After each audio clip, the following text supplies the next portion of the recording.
When you think of Liverpool Football Club, your brain most likely jumps to Jurgen Klopp. Intense football, sensible transfers, and his competition with Pep Guardiola and Manchester City. At the current moment, nobody really knows what to expect with manager Arne Slot. Slot won the league in his first season, but we can all agree that he was riding off the back of Klopp's tactics and squad building. After 500 million was spent in the summer, the team has been poor. Some want the club to trust the process, while others are demanding for a more imposing manager, a manager in the mold of Xabi Alonso. To actually figure out what is going on, allow me to take you back to Klopp's era. Klopp joined Liverpool in 2015 from Dortmund. His appointment was unlike any other. Liverpool's management had had little success in the first 5 years after they took over. Owner John Henry wanted a sure way to guarantee success, a proper manager, and players to take Liverpool to European dominance. His quest for perfection led to the use of mathematical models to correctly build the next golden generation of Liverpool FC. Mathematical models identify Jurgen Klopp to lead the way. Models might have gotten the numbers right, but looking back, Klopp's biggest strengths were beyond the stats. His passion, charisma, and man management was everything Liverpool had been lacking.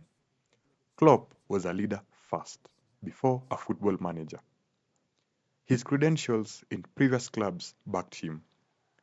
After transitioning from player to manager at Mainz, Klopp had led Mainz to the Bundesliga for the first time in their history. He would later on lead them to the European Cup, now Europa League, for their maiden run. Klopp left Mainz after 8 years as their longest-serving manager. His rebuilding skills would later be showcased at Borussia Dortmund, a club that was in the shadows of Bayern Munich. Prior to joining them, Dortmund had finished 13th in the Bundesliga. BVB's finances were in the red and the fans weren't really having any good days. Klopp got to work. He tuned his playing style and went for youth development to make the most out of what Dortmund had to offer. His time at the Signal Iduna was successful, having led a young squad to back-to-back titles and narrowly missing out on the Champions League in 2013 after Dortmund lost to Bayern in the final at Wembley. With such pedigree backing him, Klopp was a sure fit for Liverpool. His connection with fans, a clear football identity, youth development approach, his smart recruitment meant Liverpool didn't have to spend as much as Manchester City or Chelsea. But Klopp's era at Anfield was never going to be easy. The city of Liverpool had lost belief. Fans and players had forgotten how to win, and Klopp was the one to reignite the fire of an entire city. In Klopp's debut season, he set out to sign players who would suit his intense Gegen-pressing football. The foundation of Klopp's time was set in signings such as Sadio Mane, Joel Matip, and Jorginho Wijnaldum. Klopp's spending was targeted. The idea was to always be financially prudent and only sign when needed. The following season, Klopp went big again, with success in the signings of Mohamed Salah and Andy Robertson. Other signings were Oxlade-Chamberlain and Dominic Solanke. At this point, Klopp had built a formidable attack, but his defense was leaky. They went to the market and splashed on defenders, getting Virgil van Dijk, Fabinho, and Alisson Becker, who formed the backbone of what was going to be a formidable defense. With Klopp having assembled a team capable of competing, Liverpool set out to ease the load on the first team. They needed quality bench players as the intense, high-pressing football was taking a toll on their starters. Signings made in this window were sensible, with the spotlight mostly on Thiago Alcantara and Diogo Jota. In Klopp's final transfer windows, the club was in transition. Most of the players signed before had aged and couldn't keep up with Klopp's tactical demands. The requirements for Liverpool scouts were clear: youth, energy, and most importantly, work rate. High-octane players who will sustain Liverpool's intensity.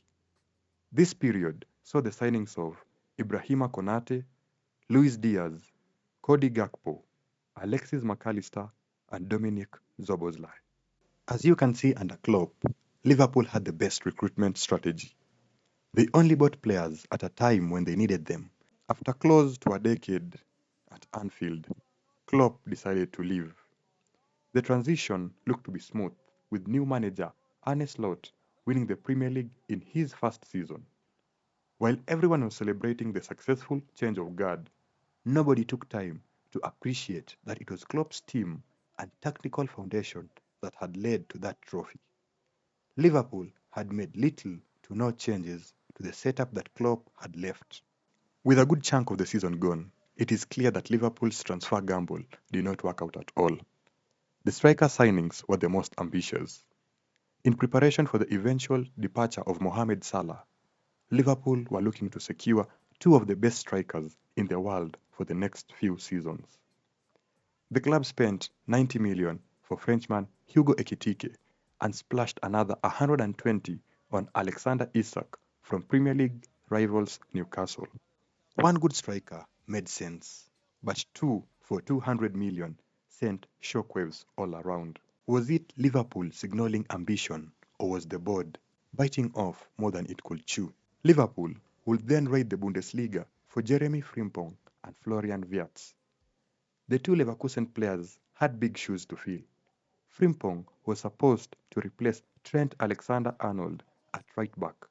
Wirtz was supposed to take over the creativity and chance creation that Liverpool had lost after Trent left. 150 million was spent to replace Trent Alexander-Arnold, who had left for only 8.5 million. Andy Robertson was never really declining, and Costas Tsimikas was supposed to be the heir to Robertson. Tsimikas was instead shipped on loan to Roma.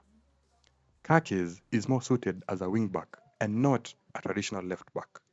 Giorgio Mamadashvili is a good shot stopper, but filling in for Alisson Becker was never going to be easy. Alisson is a well-rounded keeper. His shot stopping, ball playing, and command of the box is exceptional. Nothing much can be said about young defender Giovanni Leoni, who unfortunately had a season-ending injury at the beginning of the season. But the reservation remains.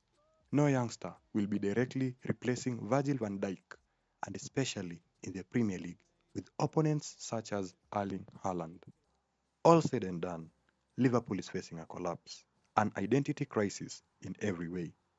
The club has to respond well, failure to which Liverpool will find themselves in the same mediocrity that Klopp worked so hard to pull them out of.